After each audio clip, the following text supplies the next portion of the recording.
Tonight I want to talk to you about America's new enemy. I am speaking, of course, of Canada. That's right, Canada. Donald Trump sent a missive to Canada today.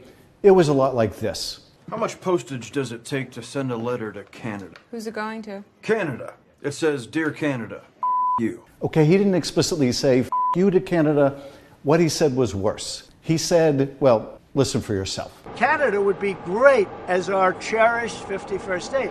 You wouldn't have to worry about borders. You wouldn't have to worry about anything. That's right. He said that Canada should become our cherished 51st state, which is not exactly like saying "F you," but a lot worse. Why pick a fight with Canada? And of course, it wasn't just today, this fixation Donald Trump has with Canada being the 51st state.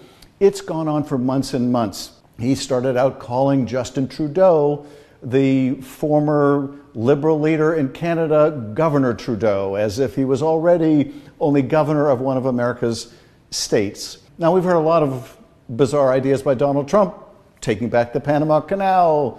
That's sort of this level of crazy. Buying Greenland, that's sort of this level of crazy. Renaming the Gulf of Mexico, kind of this level of crazy. But Canada, being the 51st state, is a whole nother level of crazy. And I can also tell you, and I used AI for this calculation because it was so complex, the chances of Canada becoming the 51st state are less than zero. It's not going to happen. Why pick a fight with Canada? Canada. It's the kind of mentality you see in this film, Canadian Bacon. Canada, known for ages as a polite and clean country, has, under a socialist majority, undertaken a massive military buildup on its border with the United States. I don't like Canada. It's freezing cold. Canada owns more of the U.S. than any other country. The Canadians, they walk among us. So how are we picking this fight with Canada? And why are we picking this fight? In terms of the how, we've been picking it over tariffs. So in January, the president imposed tariffs on Canada, along with Mexico and China. And then he took the tariffs down, and then he put new tariffs on, and then he took those tariffs down, and then he reversed tariffs on automobiles, and then he put more tariffs on steel and aluminum. I can't keep track, and I'm not sure the Canadians can keep track of what tariffs are on or off at this moment, but nevertheless, it is destroying commerce. It is bringing down our markets as well as those in Canada and in Mexico and elsewhere. It is needless and it is pointless and it is destructive, and it has reached the point where Canada's new Prime Minister, Mark Carney, said this about America. I know that these are dark days. Dark days brought on by a country we can no longer trust. That's right. Canada said America is a country we can no longer trust. That is coming from Canada, one of our strongest allies. Canada, that had troops fighting side by side with us in Afghanistan and elsewhere. Canada, one of our closest friends and allies in the world.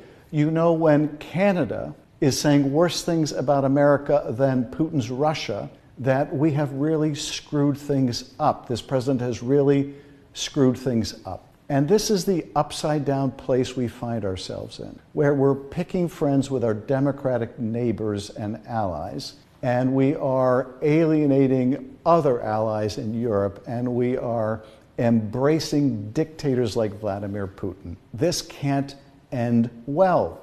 America will be left with no friends, just dictators whose interests are only transactional. That is not where we want America to go. Now, you might think, and maybe the Canadians think, that in these circumstances, there is only one possible response, and that is drink heavily. But in Canada, I'll have you know, they're taking American liquor off the shelves. That's right, they're taking American liquor off the shelves. And in America, these steel and aluminum tariffs are pushing up the price of, guess what, that can of beer. So if you're going to drown your sorrows, it's going to cost you more. Cheers.